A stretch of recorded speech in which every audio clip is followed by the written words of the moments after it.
Parce que quand le diable viendra te tenter la nuit, tu vas dire quoi? Quand il viendra te oppresser la nuit, tu diras quoi?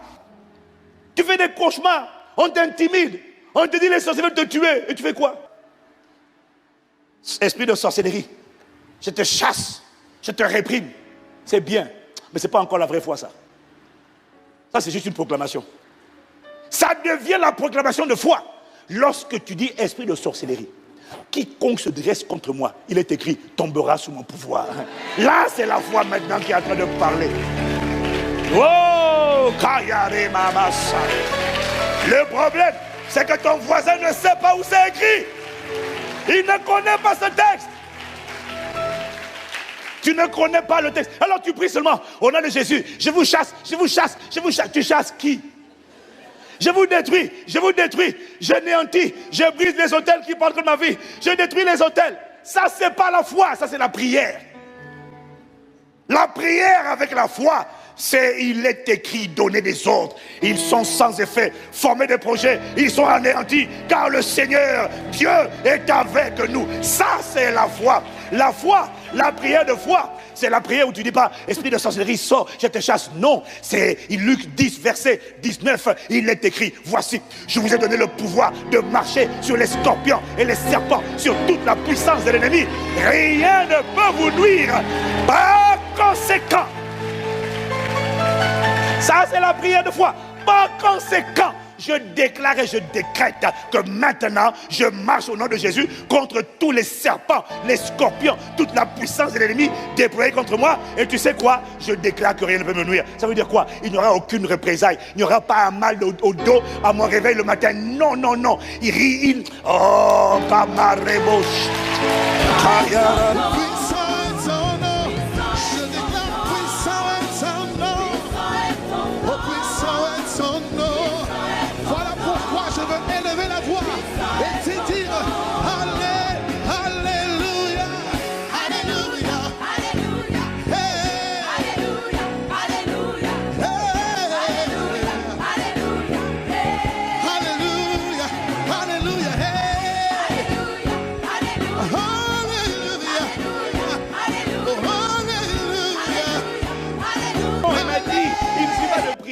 Il faut prier avec foi. Mais comment tu sais que quelqu'un prie avec foi? Parce que la prière avec foi, c'est pas seulement la prière qui demande, la prière qui proclame, la prière qui rend grâce. C'est la prière qui s'appuie sur la parole. Une prière qui ne s'appuie pas sur la parole n'est pas une prière faite avec foi. Parce qu'il faut que la prière s'appuie sur la parole. Ça veut dire quoi? Lorsque tu pries, lorsque tu demandes, parce que tu vois, si tu ne comprends pas ça, tu vas dire, oh Seigneur, au nom de Jésus, mariage, travail. Seigneur, vraiment, envoie, donne, pourvois mes besoins.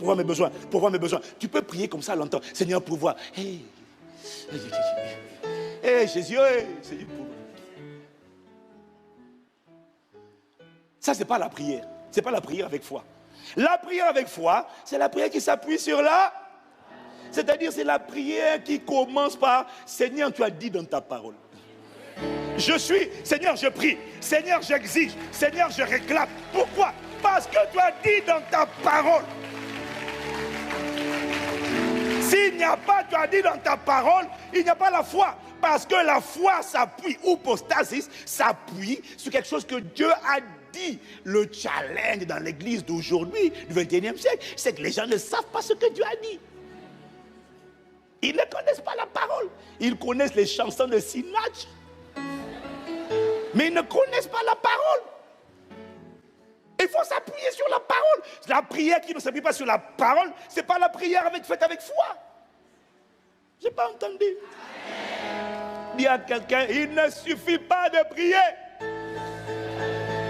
Mets la parole dans la prière. Dis-lui, mets la parole.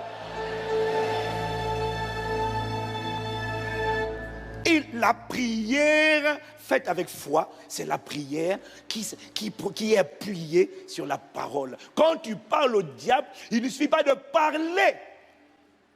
Il faut parler avec la parole. Tu savais le nombre de gens qui disent au nom de Jésus, je chasse cette maladie. Maladie, tu sors de mon corps. Maladie, je suis guéri. Tu es guéri pourquoi?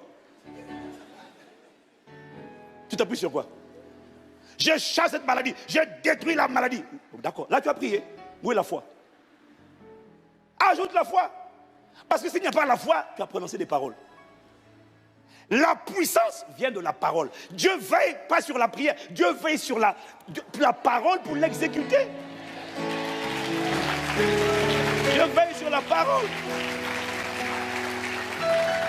Maladie, je commande ta désintégration. Ça, c'est pas la prière.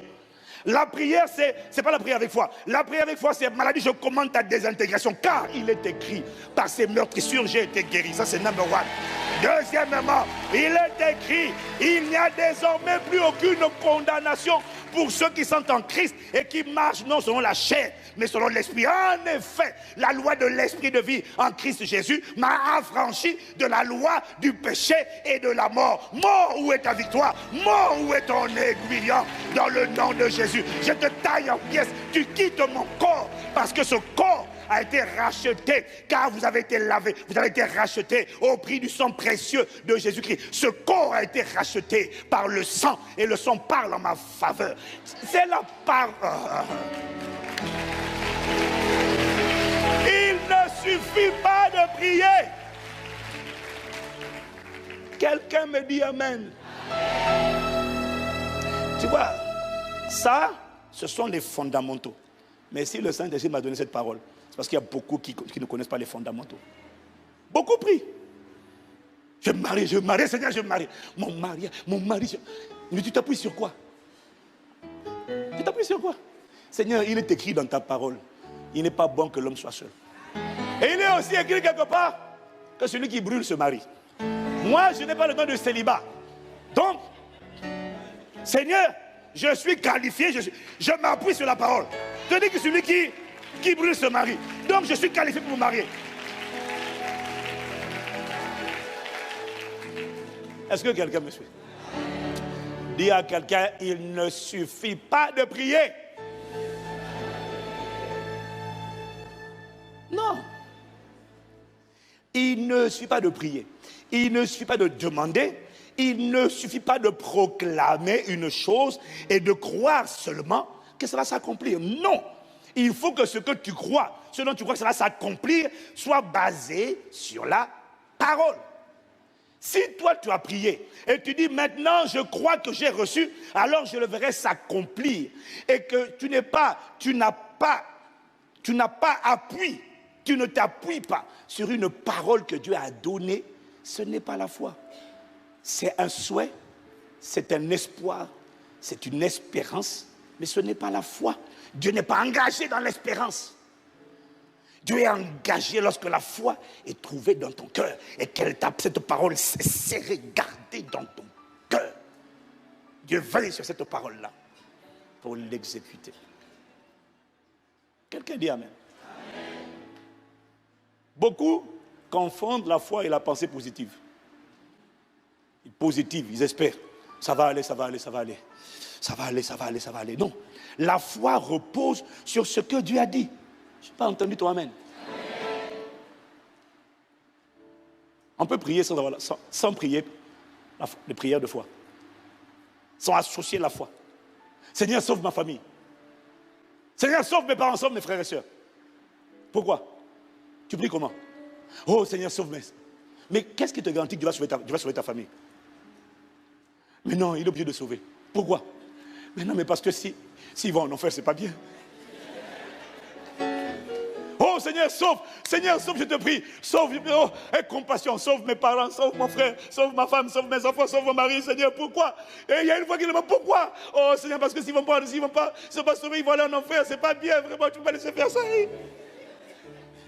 Ah, c'est pas la foi. La foi dit Seigneur, sauve-les. Pourquoi? Tu as dit dans ta parole, crois au Seigneur Jésus, tu seras sauvé toi et toute ta famille. Ma famille est éligible pour le salut. Je réclame le salut pour cette famille. Là, tu as prié avec foi.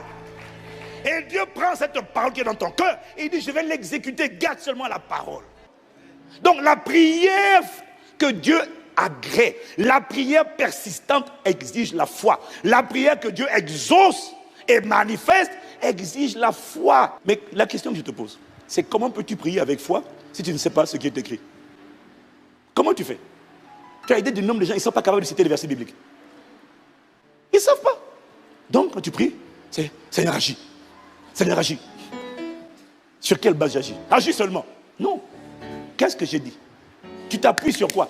Quand tu parles à Satan, Satan ne craint pas tes paroles. Satan craint la parole de Dieu que tu libères. Parce que le feu, c'est pas ta parole, ton opinion. Le feu, c'est pas ton espérance. Le feu, c'est la parole qui est dans ton cœur et que tu lâches par ta bouche.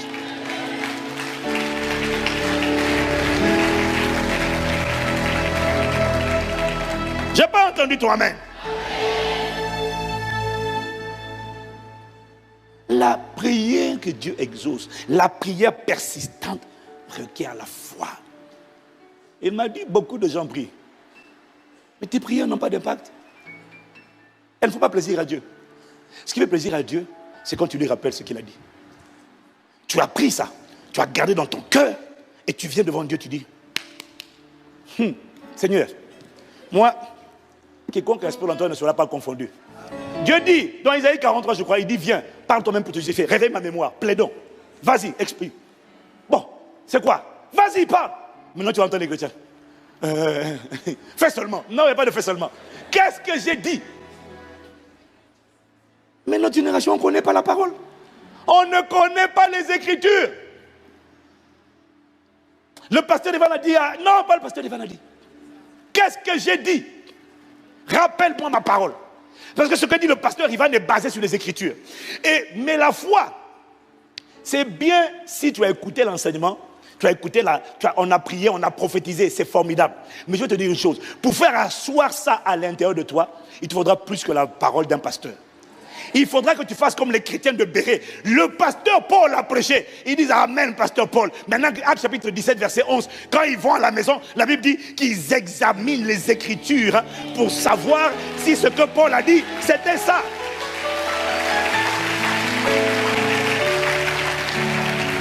Il doit y avoir une relation de romance et d'intimité, pas entre la parole du pasteur et toi et ton cœur, non, mais entre la parole de Dieu et ton cœur. Tout ce qu'on dit, toi tu vas à la maison, tu ouvres la Bible, ici il a dit tel, il a prophétisé telle chose, il s'est appuyé sur quel verset des Écritures, quelle est la parole sur laquelle il s'est appuyé, et tu prends maintenant cette parole, tu médites sur cette parole, tu sonnes. Pasteur Ivan a dit ça, il a dit quiconque espère, car mon Rédempteur vit, et il se lèvera le dernier. Ah, c'est dans Job chapitre 25.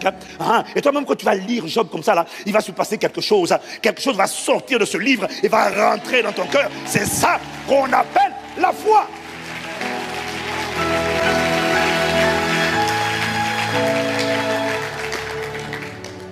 Quelqu'un dit Amen. Il ne suffit pas de prier. La prière que Dieu manifeste, c'est la prière avec foi. Bien aimé, beaucoup ne prient pas avec foi. Ils prient avec espérance. Seigneur, fais seulement. Seigneur, fais seulement. Non. Tu dis, qu'est-ce que j'ai dit? Tu as besoin de prier avec la parole. Tu as besoin de proclamer avec la parole. C'est pour ça que tu as des gens, ils prient. Et là, tu es déprimé. Tu pries, la dépression ne part pas. Parce que ce qui chasse la dépression, ce n'est pas la prière seule. Ce n'est pas proclamer. C'est proclamer la parole. Le feu est dans la parole. Le marteau, c'est la parole. L'épée, c'est la parole. Ce n'est pas la prière. La prière doit être faite avec la parole. Tu pries et tu te demandes, mais ça fait, tu pries, explique-moi. Tu pries, tu es toujours triste. Tu pries, tu es toujours inquiet. Tu pries, tu as toujours peur. Pourquoi? Parce que tu ne pries pas avec la parole. Quand tu vas prier avec la parole, tu vas proclamer à l'esprit de peur. Tu vois, non? Mais tu dis quoi à l'esprit de peur? Tu dis quoi?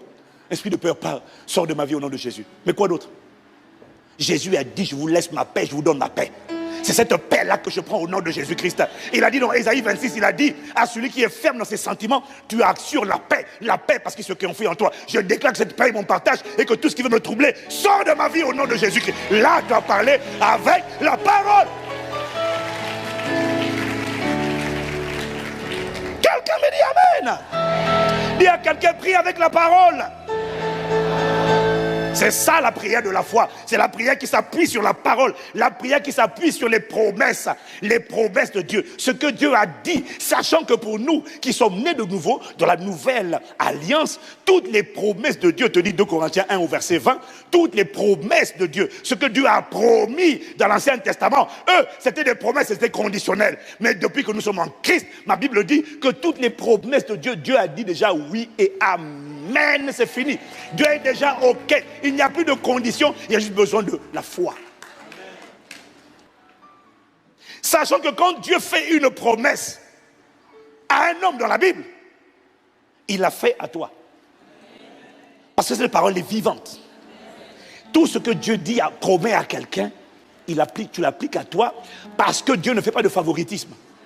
Ce que Dieu dit pour Jérémie, il le dit pour toi. Quand il dit avant que tu sois formé dans le ventre de ta mère, je te connaissais déjà. Avant que tu ne sois né, je t'avais déjà établi. Quand il dit à Jérémie, je vais sur ma parole pour l'exécuter, il parle à toi et à moi. La Bible dit que tout ce qui a été écrit, bon, je n'ai pas le temps de développer, tout ce qui a été écrit pour notre instruction. Elle est vivante, ça s'applique encore aujourd'hui. Dans tous les domaines de la vie, Dieu a fait une promesse pour laquelle il a déjà dit, je suis d'accord, amen. Plus de 7400 promesses. Dans tous les domaines de ta vie, Dieu a une parole. Tout ce que tu as fait, c'est prendre cette parole, serre-la dans ton cœur et cours avec ça. Dans le mariage, le travail, les finances, l'âme, la santé, les relations. Dieu a des promesses dans tous les domaines. Mais comment fais-tu pour prier avec foi si tu ne connais pas les Écritures? Est-ce que quelqu'un me suit? Ce que nous n'avons pas compris, en fait, c'est que c'est nous, c'est toi qui as le devoir de développer ta foi. En fait, Israël, quand ils sont sortis d'Égypte, la génération Moïse, quand ils sont sortis d'Égypte, il y a une chose qu'ils n'ont pas compris. C'est que la responsabilité de Dieu, c'est d'envoyer la parole. La responsabilité du peuple. Quand Dieu a envoyé la parole, il va te tenir responsable de ce que tu fais avec cette parole. Et après, il va venir. Est-ce qu'il y a la foi dans ton cœur ou pas? Mais il va d'abord envoyer la parole. La question, c'est est-ce que tu as attrapé cette parole? Est-ce que tu l'as serrée dans ton cœur? Parce que beaucoup de gens se disent en eux-mêmes, je reconnais que ma foi, tu vois, n'est pas forte. Parce que quand tu as peur, ta foi est petite. Quand tu es complexé, ta foi est petite. Quand tu n'es pas ambitieux, ta foi est petite. Quoi encore? Ta foi se démontre. La foi se révèle par les œuvres. La foi se révèle par le système de pensée. La foi se révèle par la manière de parler. Parce que la foi pense, la foi parle, la foi agit. Quand tu agis toujours petit, tu révèles ta foi. Donc il y a des gens, ils savent qu'honnêtement, ma foi est petite. Le rejet, ça révèle ta foi. Oh non, je ne me sens pas vraiment aimé. Ta foi est petite. Parce que quand la parole va rentrer, s'imprimer dans ton cœur, tu diras, je te loue. Parce que je suis une créature si merveilleuse. Et mon âme, même, je ne fais pas d'effort. Je ne prie pas pour m'aimer. Je ne prie pas pour m'apprécier. Je suis juste conscient, saturé de la parole. Quand on me dit vilain, je dis, oh, je te loue. Je suis une créature si merveilleuse. Oh, même mon âme reconnaît. Mon âme, tu le connais, non? On te dit, Gouroné, tu continues ta route. Mais quand ta foi est petite, les pensées du passé qui ont été imprimées dans ton âme par la chair continuent de te tracasser. Une voix te dit, tu vas pas, ça va être dur pour toi. Prends seulement le plus petit là. Parce que là, trop là, ça va être dur pour toi. La vie, prends seulement les miettes, contente-toi. Va pas trop loin, ne vise pas trop loin. Enfin, ça va être compliqué pour toi. Et toi aussi, bon, mais tu vas faire quoi dans la vie? Je vais... Il n'y a pas de problème, mais tu révèles ta foi par la nature de ton ambition. Et là, le silence que tu constates révèle la foi de ton voisin.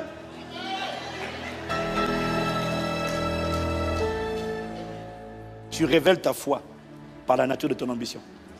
Est-ce que tu as idée du nombre de... Regarde le nombre de gens. Personne ne t'a parlé. Quand tu penses futur, tu prends juste le moins, le plus petit. Enfin, Et tu appelles ça l'humilité, la modestie. Non, mais moi, bon, même un petit boulot là, si je gagne 2000 euros, 3000 euros, c'est déjà bien. Tu révèles ta foi. Avec quoi? C'est avec ça que tu vas financer l'évangile? C'est avec ça que tu vas mener l'évangile aux extrémités de la terre? C'est avec ça qu'on va faire les œuvres de compassion? C'est avec ça?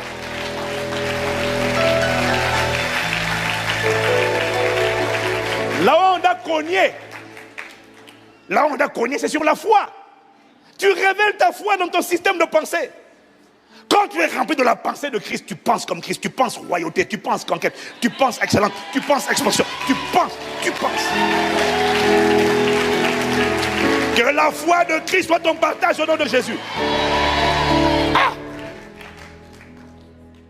Non mais pour toi, vu ta face, ta race, ta grâce, ta place, le mieux pour toi dans la vie, contente de ça. Tu dis, c'est pas pour moi, excusez-moi. Moi je suis désolé. Moi je commence là mais je ne m'arrête pas là. Non.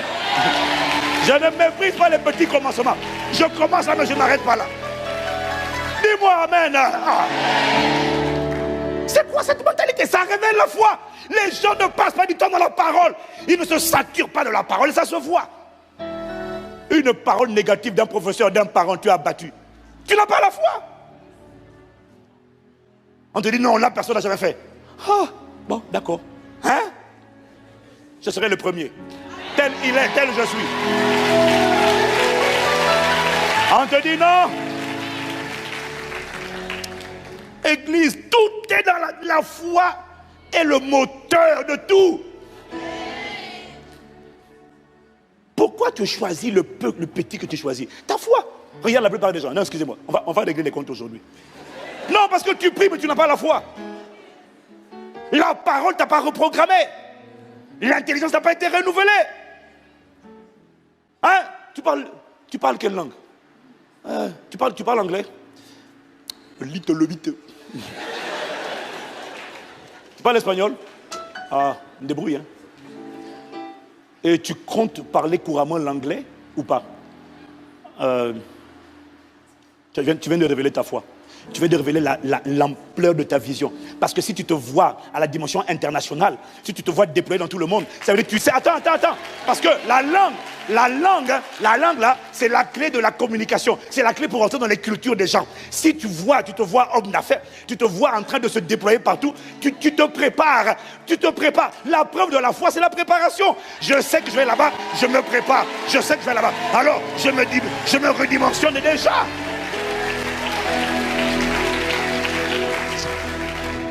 Dis à quelqu'un, il ne suffit pas de prier. Mais la foi. Et la foi se voit. Quelqu'un qui a la foi, on ne peut pas le démonter. Hein? Tu as la foi, on va te démonter où? Comment on va t'intimider quand tu es un homme de foi? Tu es rempli de la paix, tu es rempli de la joie, tu es rempli de la douceur, tu es rempli de l'amour, tu es rempli de l'humilité, tu es rempli du courage, tu es rempli d'audace. Même quand tu traverses l'épreuve, même quand ça fait mal, une voix vient te parler. Et elle te dit, quand tu traverseras le feu, je serai avec toi. Quand tu traverseras les grandes eaux, elles ne te submergeront pas. Donc tu traverses et tu as la tête haute. Mais quand tu n'as pas la parole dans le cœur, et que tu traverses les difficultés que tu traverses, qu'est-ce que tu fais? Oh mon Dieu, pourquoi m'as-tu abandonné? Un seul avait le droit de le dire, c'est Jésus. Depuis qu'il était abandonné par le Père s'est souvenu de toi. Il a été abandonné, rejeté, pour que tu sois accepté. Oh!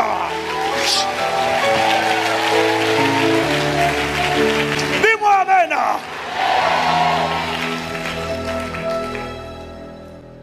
Le problème, vous savez, c'est quoi? On a une génération qui prie sans la foi parce qu'elle n'a pas compris que la responsabilité de Dieu, c'est de te donner la parole. Mais ta responsabilité à toi, c'est de nourrir ta foi et de la développer, de la muscler, de l'étirer. Et les gens ne font pas ça. Tu sais pourquoi? Les gens n'aiment pas faire des efforts. Alors ils donnent des excuses. Je reconnais que ma foi est petite. Parce que le domaine dans lequel tu commences, tu chancelles, c'est un domaine dans lequel ta foi est insignifiante. Tu as la mesure de foi qui permet de croire en Jésus le Sauveur, Mais tu n'as pas la foi qui permet de dominer, de régner, de triompher. Que cette foi vienne à toi au nom de Jésus. Tu vois, c'est la responsabilité de donner la parole. Israël n'avait pas compris. Vous voyez, quand Israël, Dieu leur a parlé, il leur a fait des promesses. Maintenant, quand ils marchent dans le désert, dès qu'ils rencontrent une épreuve, ils se plaignent. Une autre épreuve, ils se plaignent. Dieu dit, je suis avec vous. Dès qu'ils auront une épreuve, ils se plaignent. À un moment donné, Dieu s'est fâché contre eux. Mais pourquoi Dieu se fâche contre nous? Mais si on n'a pas la foi, on n'a pas la foi? Non. Si tu n'as pas la foi, c'est ta faute. C'est ta responsabilité du moins. Parce que Dieu, quand il a parlé, c'est à toi de travailler pour faire en sorte que cette foi rentre en toi et s'imprime sur les tables de ton cœur et ne quitte pas. C'est à toi, monsieur, madame, quand Dieu a parlé, il a envoyé sa parole, de nettoyer ton cœur, d'enlever les épines. De Matthieu 13, la parabole du semeur. C'est à toi d'enlever les épines. Parce qu'il dit, les épines dans le champ de ton cœur. Parce qu'il dit, dans telle terre, la parole est tombée dans un cœur où il y avait un cœur pierreux. L'autre, c'est un pierre avec des épines. Les épines du rejet, les épines de l'amertume, les épines du manque de pardon. L'autre, c'est les cœurs pierreux. C'est à toi de débroussailler, de faire le ménage dans ton cœur, de discipliner, crucifier ta chair, discipliner ton âme, d'enlever ce que Dieu n'a pas planté afin d'accueillir. Parce que si ces choses-là, ces épines-là, ces inquiétudes, ces soucis du siècle présent, comment je fais pour travailler, pour me marier, ces choses-là, dès que la parole va venir, la parole est pure, elle était envoyée, mais quand elle rentre dans le champ de ton cœur, la parole est automatiquement désagrégée, elle se désintègre, elle est absorbée, elle est noyée. C'est à toi de faire le ménage. C'est pour ça que dans Jacques, chapitre 4, au verset 8, si on lit avec la version du semeur, dans Jacques 4, au verset 8, il dit, approchez-vous de Dieu et il s'approchera de vous, nettoyez vos mains pécheurs et purifiez vos cœurs. Vous qui avez le cœur partagé, purifiez ces cœurs, purifiez. C'est à toi de le faire, de faire la place pour que la foi s'installe. Mais comment on fait ça? Tu dois travailler. Tu dois faire un effort. La vérité, c'est que tout ce qui ne fait pas partie de tes habitudes d'enfance, quand tu vas vouloir le faire, ça va nécessiter un effort. Le problème, vous savez, c'est quoi? On ne fait pas d'efforts. Ce qui est terrible, c'est que tu fais des efforts pour réviser tes notes à l'école, tu fais des efforts pour préparer tes dossiers pour le travail, mais tu ne fais pas d'efforts. C'est-à-dire que tu es prêt à accepter le mot labeur, accepter le mot souffrance, accepter le mot effort pour les choses de ce monde, mais pas pour ta foi. La foi ne rentre pas comme ça. Ça exige un labeur, un effort. Ou passer du temps dans la parole, en train de prier dans la parole. Pendant que tu pries, tu lis la parole. Ça nécessite de passer du temps à écouter la parole. Et quand tu vas écouter, tu vas à la maison et tu vas réfléchir sur ce que tu as écouté. Non, mais tu le fais pour l'école, tu le fais pour les examens, tu le fais pour le travail, mais tu ne le fais pas pour ton esprit, alors que la foi t'amènera plus loin que tous tes diplômes réunis.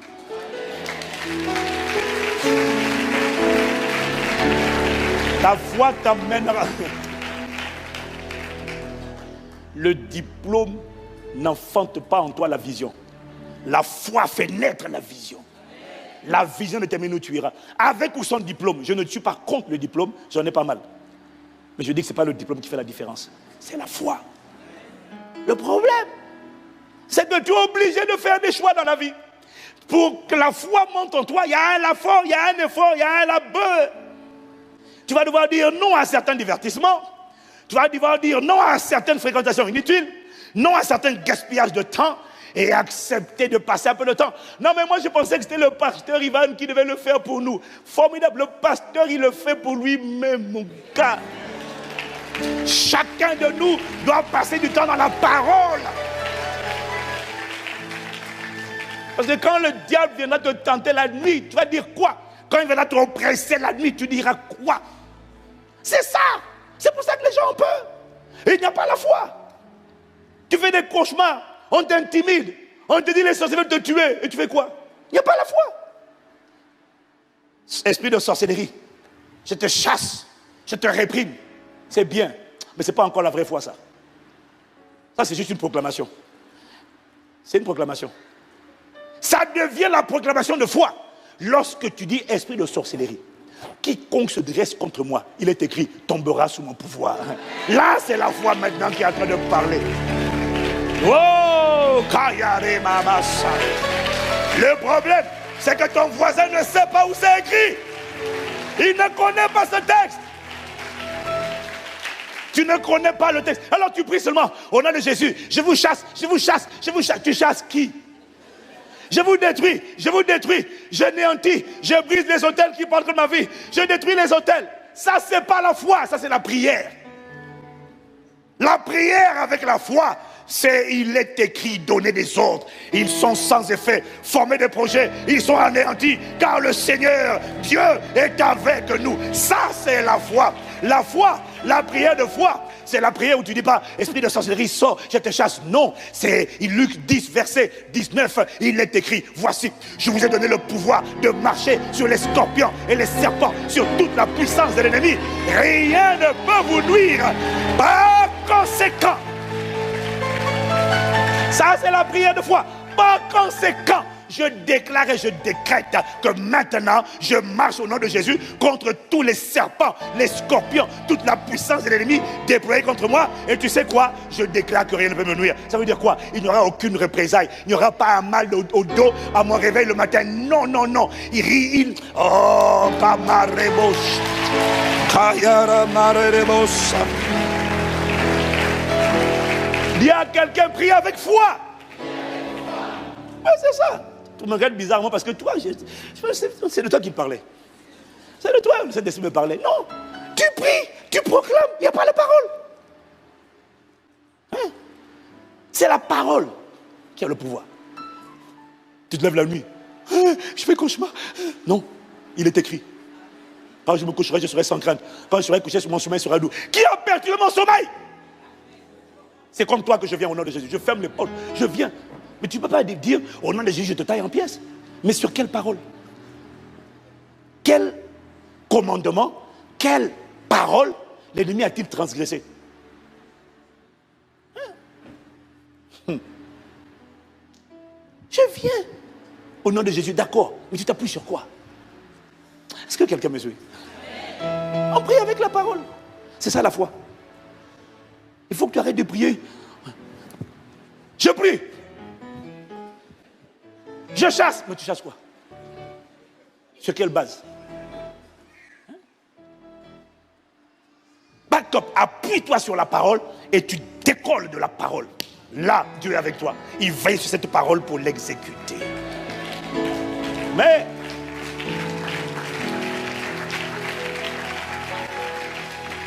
Paul parle de l'œuvre de votre foi, le labeur de votre foi. La foi ne naît pas comme ça. Il y a un labeur, il y a un effort. Ça va. C'est la souffrance, c'est juste l'âme. C'est juste quitter une mauvaise habitude et asseoir une nouvelle habitude. C'est de méditer la parole. Ah mais j'aime pas trop ça. Je ne suis pas habitué, moi non plus. Non, personne n'est habitué. Mais à force de le faire, tu passes du temps dans la parole. Et quand tu lis la Bible, tu pries en langue.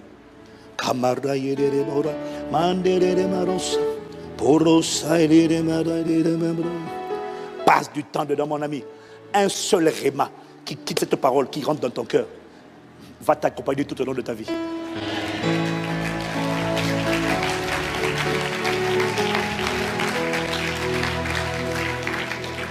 Dis Amen. Notre génération connaît trop de chansons, trop de choses futiles. Il n'y a pas la parole. Et le problème, c'est que les gens ne veulent pas faire d'efforts. Ils n'ont pas décidé de combattre leurs mauvaises habitudes. Je dois aimer la parole. Tu n'as pas compris? Mon âme n'est pas habituée. Mais mon esprit a besoin de cette parole. Mon âme doit aimer. Ce n'est pas parce que tu es pasteur, non. C'est parce que tu as un cheminement, tu as une destinée, tu as une vie, tu as un couloir que tu dois emprunter. Je te garantis que dans ce couloir-là, il a dit, mon juste devra vivre par la foi. tu en auras besoin tous les jours. Et tu auras besoin d'être bombardé, d'être équipé de toutes les paroles de Dieu, des 7000, peut-être pas les 7400 promesses par cœur.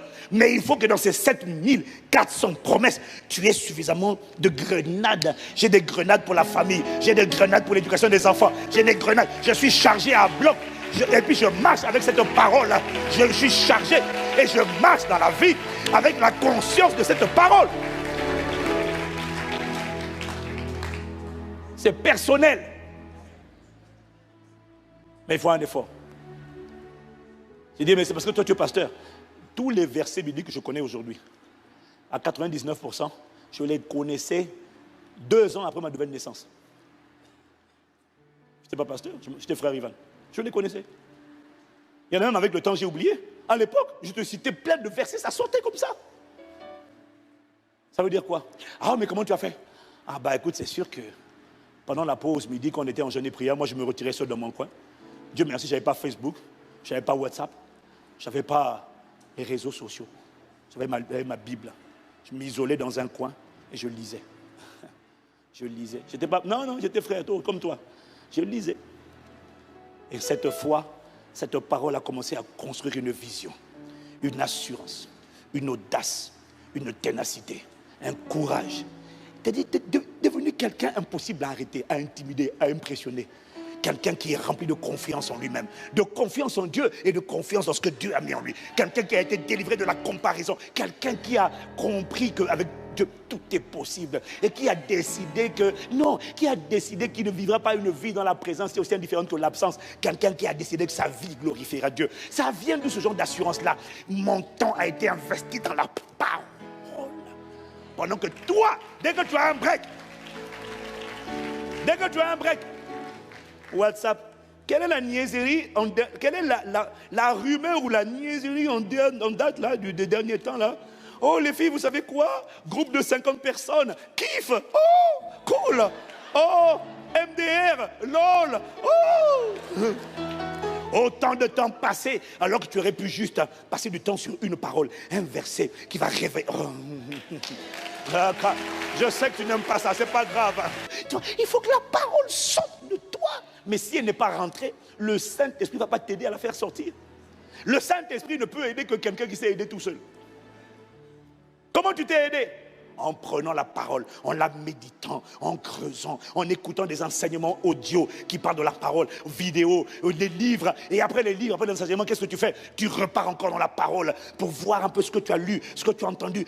Pour écouter encore, méditer encore. Et puis au fur et à mesure que tu le fais, tu ne peux pas faire ça et me dire, tu ne peux pas, et me dire, j'ai encore un peu de rejet. J'ai encore un peu de peur. C'est impossible de passer du temps dans cette parole, de te noyer dans la parole et d'avoir peur de quoi que ce soit. Même quand tu vas avoir peur, la parole maintenant te téléguide. Dès qu'une pensée mauvaise vient, une pensée de la parole monte instantanément, chaud, et cogne cette pensée. Tu deviens téléguidé par la parole, téléguidé par l'amour de Dieu, téléguidé par la joie, téléguidé par la foi, téléguidé par le Saint-Esprit. Que ce soit ton partage au nom de Jésus.